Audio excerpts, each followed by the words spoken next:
This is Joe Garber. I'm joined by 2nd Ward candidate Jason Thornhill. Thanks for stopping by. Thanks for having me, Joe. First off, tell me about yourself. I am a native of Boone County, which when I speak to students like you, it's hard for some people to grasp. But I grew up here. I've lived in Columbia about 21 years. I actually started school at the university and finished at William Woods. But I'm married to Leslie. She's a registered nurse at Boone Hospital, and we have 3.5-year-old twins. And what high school did you go to in Columbia? Actually, I didn't attend school in Columbia. I went to a small school north of here called Sturgeon. A real small school, about 20 minutes north of Columbia. And can you tell me a little bit about what you've done over the past 21 years? I know you said you're in real estate. Right. Yeah, I actually moved here to go to school. Shortly after I began school here, I started working for Sam's Club and worked there for several years, worked up to management. And I'd actually been promoted to a club in the Chicago area, around Merrillville, around that area. Went up to scout out places to live and decided that I thought I'd rather stay in Columbia. I was more comfortable with the size of the city. And when I did that is when I made my change to real estate, and I've been a realtor since. Why have you decided to make the run for city council? Well, doing what I do, I see, of course, all parts of the city, and I see how city government and council decisions affect both residential and commercial areas. And I'm concerned about the direction the city is going with regard to recruiting new businesses here and affecting good transportation in and around the city. So I feel like I could bring a different approach to that, seeing that I know the area so well. I've been here, and it's my job to understand how the city works with regard to where people work, where they live, how they get around. So that might be something you have on your competitor, I take it. Well, I'd like to think that I've got a really good working knowledge of the city from east to west and north to south. I mean, it behooves me to understand all parts of the city in my job. So what new ideas could you bring to the city?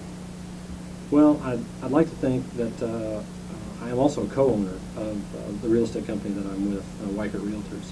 So I'd like to think that the small business owner angle is one that could be better represented with the council. To my knowledge, no one on the council at this point is a small business owner per se. So I think that is something that could certainly use some focus and some attention and to be better represented by other small business owners in the city.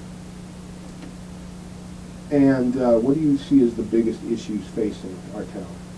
Well, I've only just begun to start walking in the ward, the 2nd ward where I live and what I hope to represent. But it seems that the common thread is a concern about the reduction in crime, and followed closely by job creation, getting a better tax base for the city, and drawing more employers here for better paid jobs. Now, your competitor is Allan Sharrock, and what makes you stand apart from him? I know it's early in the race. Yeah, I've met Allan. I think he's a really nice guy. What I think I probably bring that Allan doesn't, by virtue of being a little bit older than him and being from here, is just a better history with where the city's been, what it's been through over the 20+ years that I've lived here, and kind of where we sit currently. I feel like I've got again a good working knowledge of the city. I've got a lot of time spent in watching the city grow, and as opposed to Allan, who I think he's been here since 2000. So I'd like to think that the years prior to 2000, as I saw how the city changed, that's going to help me better understand where we're at and where we can go. Now, as I told you, I spoke to your competitor yesterday, and he also said he wants to fight crime. How would you like to see crime fought in this area? Yeah, you'll find that Allan and I agree on a couple of points, and that's one of them for sure. I've spoken to the Chief of Police, Acting Chief of Police, Tom Dresner. I've also spoken to Bill Watkins, the City Manager, and some acting and former City Council members. I think I would like to see the city utilize its ability to to use programs. There's a CARE program that the city participates in, and I didn't know much about, and I don't think a lot of people do, where they've got some money set aside to help youths who may or may not know or be able to secure jobs for themselves. The city can actually help them find jobs, and they have funds available to help an employer offset the cost of employing that person. I'd like to see the police department and the city, through the use of the CARE program, maybe combine forces to prevent youths who may be beginning to head down the wrong path. Perhaps it's because their parental supervision isn't as good as it could be. Maybe it's just because they literally just don't know what else they have time to go do. Maybe we put them into the CARE program and find a job for them. It keeps them out of trouble. It keeps the police from having to monitor them. So I think I would like to pursue that. In addition to talking more closely with the police department to see what their wants and needs are. Do they need more police? Do they need more assistance from other city departments? Considering that you have a background in real estate, can that help you at all to maybe bring more jobs to the city? I know that's something you said you'd like to do. Well, I think I don't know that being in real estate necessarily would create an advantage for me in bringing jobs here, but what I do know is that folks who are looking for housing, or perhaps considering selling theirs because of the lack of a better job or a higher paying job here, shows me that there is a definite need for more jobs and more high paying jobs. Say you could take over that city council seat right now, this second. What could be done to change the city council if you were there, ethics-wise, whatever? What could you change right now if you were sitting in that seat, and specifically regarding the city council itself? I think the way the city council interacts and approves or sets policy for the planning and zoning department would probably be very important.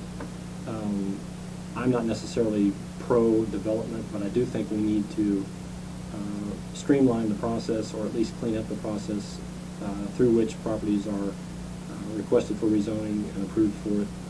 I think the city needs to clean that process up. The Cross Creek development was one in particular that I can think of that was pretty messy, and I think if the city could get in there with planning and zoning and say, hey, here's what we need to do to make this a better process so the public knows what's going on and the developer knows how to navigate through that process, I think it makes the whole situation better. Can you tell me about that specific project? Cross Creek was the commercial project at where Stadium terminates to the east of Highway 63. Proposed Joe Hawkins car dealership, smaller retail, restaurants, gas stations, and so forth. There was a pretty strong uprising from local neighborhood associations, and I think a lot of it was due to, of course, folks want to know what's coming in next door or close by, and I don't think that the entire process was one that promoted good communication. I think a lot of people were either confused or just didn't know what was happening, and the developers probably didn't understand the best way to approach the city and the neighbors for a rezoning request. So you're talking about that area kind of like when I'm getting onto I-63? Yeah. Not I-63, Highway 63. Correct. And it always seems to be changing. There's always construction trucks there. That's right. But nothing ever seems. I'm always like, where does that go? That's it. So. Yeah, that's slated long term for state highway projects to connect at some point further east to I-70. It would make a huge loop around the south quadrant of the city. Of course, so it's viable development land, and it is probably the next logical place for city expansion.